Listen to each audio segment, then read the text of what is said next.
Hi friends, welcome to Neetha's taste land. ഞാൻ നീത രാജീവ്. നമുക്ക് പാവയ്ക്ക പച്ചടി റെഡിയാക്കാം. വിഷു സദ്യയില് നമുക്ക് ഒഴിച്ചുകൂടാൻ പറ്റാത്ത ഒന്നാണ് പച്ചടി. അപ്പൊ നമുക്ക് പാവയ്ക്ക കൊണ്ട് പാവയ്ക്ക പച്ചടി ഉണ്ടാക്കാം. ഇത് നമ്മള് പാവയ്ക്ക വറുത്തെടുക്കുന്ന ടൈം മാത്രം നമുക്ക് കൂടുതൽ ടൈമായിട്ട് സ്പെൻഡ് ചെയ്യാനുള്ളൂ. അത് കഴിഞ്ഞാല് പച്ചടി ഉണ്ടാക്കാൻ വളരെ എളുപ്പമാണ്. അപ്പൊ എല്ലാവരും പാവയ്ക്ക പച്ചടിയൊക്കെ ഉണ്ടാക്കി നമ്മുടെ വിഷുവിന് കഴിക്കാം.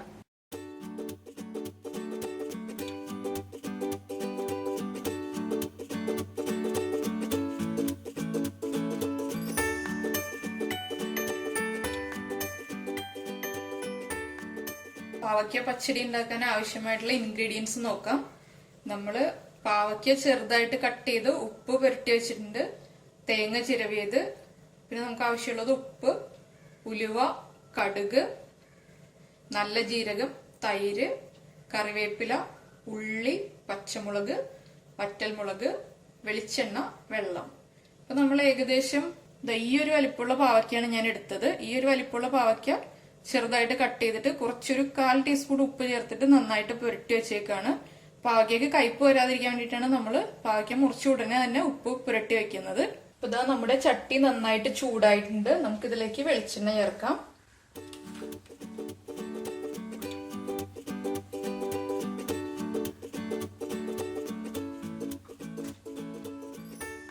നമ്മുടെ വെളിച്ചെണ്ണ നന്നായിട്ട് ചൂടായിട്ടുണ്ട്. നമ്മൾ ചെറുതായിട്ട് കട്ട് ചെയ്ത് ഉപ്പ് പുരട്ടി വെച്ചിരിക്കുന്ന പാവയ്ക്ക ചേർക്കാം.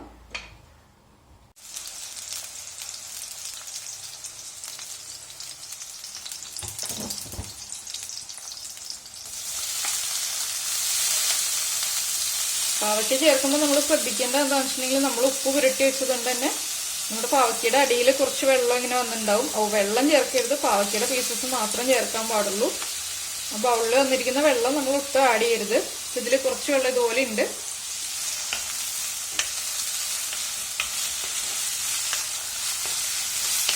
പാവയ്ക്കയിലേക്ക് നമുക്ക് പച്ചമുളക് ചേർക്കാം. നമ്മളൊരു 3 പച്ചമുളകാണ് മുറിച്ചെടുത്തിരിക്കുന്നത്.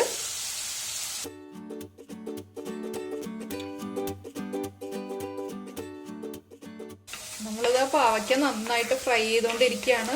നമ്മൾ ഉപ്പ് പുരട്ടി വെച്ചത് കൊണ്ട് തന്നെ കുറച്ച് ടൈം എടുക്കും പാവയ്ക്ക ഫ്രൈ ആയിട്ട് വരാൻ വേണ്ടിയിട്ട്.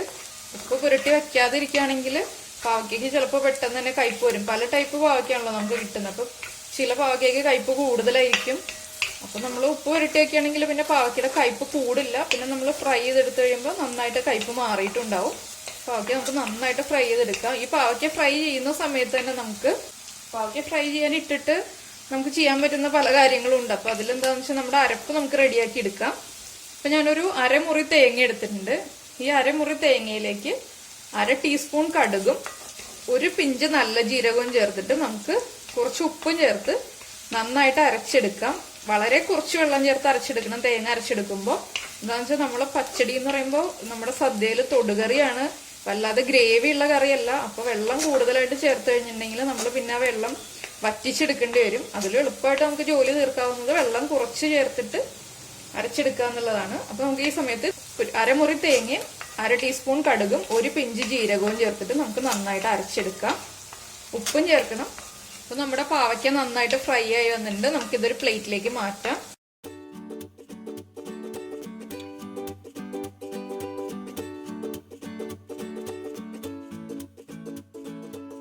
നമ്മൾ പാവയ്ക്ക വറുത്തെടുത്ത അതേ എണ്ണയിൽ തന്നെ നമുക്ക് കുറച്ച് കടുക് ചേർക്കാം.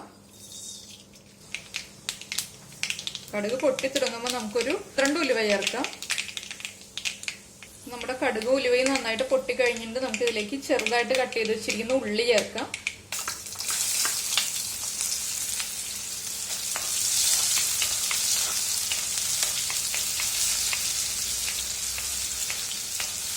നമ്മുടെ ഉള്ളിയുടെ കളർ ഒന്ന് ചേഞ്ച് ആയി വരുമ്പോൾ, ചെറുതായിട്ട് കളർ മാറി വരുമ്പോൾ തന്നെ നമുക്ക് വറ്റൽമുളക് ചേർത്ത് കൊടുക്കാം.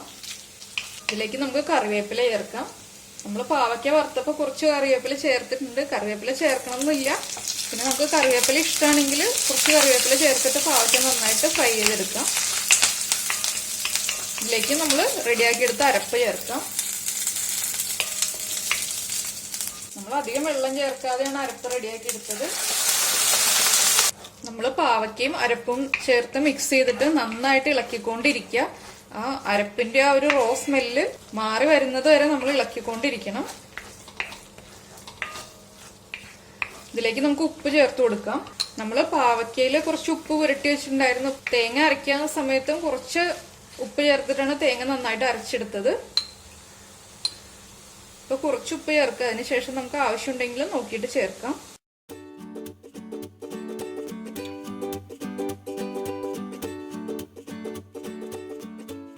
അരപ്പിന്റെ റോ സ്മെല്ലൊക്കെ നന്നായിട്ട് മാറി വന്നിട്ടുണ്ട്. നമുക്ക് ഫ്ലെയിം ഓഫ് ചെയ്യാം. ഫ്ലെയിം ഓഫ് ചെയ്തതിന് ശേഷം മാത്രമേ നമ്മൾ പച്ചടിയിലേക്ക് തൈര് ചേർക്കുള്ളൂ. തൈര് ചേർത്ത് കഴിഞ്ഞിട്ടുണ്ടെങ്കിൽ പിന്നെ തിളയ്ക്കാൻ പാടില്ല. അതുകൊണ്ടാണ് നമ്മൾ ഫ്ലെയിം ഓഫ് ചെയ്തതിന് ശേഷം മാത്രം തൈര് ചേർക്കുന്നത്. നമുക്കിനി തൈര് ചേർത്ത് കൊടുക്കാം. നമ്മൾ എടുക്കുന്ന തൈരിന്റെ പുളി അനുസരിച്ചിട്ട് നമ്മൾ ചേർക്കുന്ന അളവിൽ വ്യത്യാസം വരും.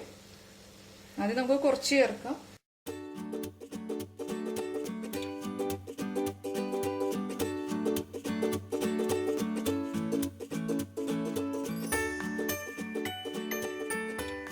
കുറച്ചുകൂടി തൈര് ചേർത്ത് കൊടുക്കാം.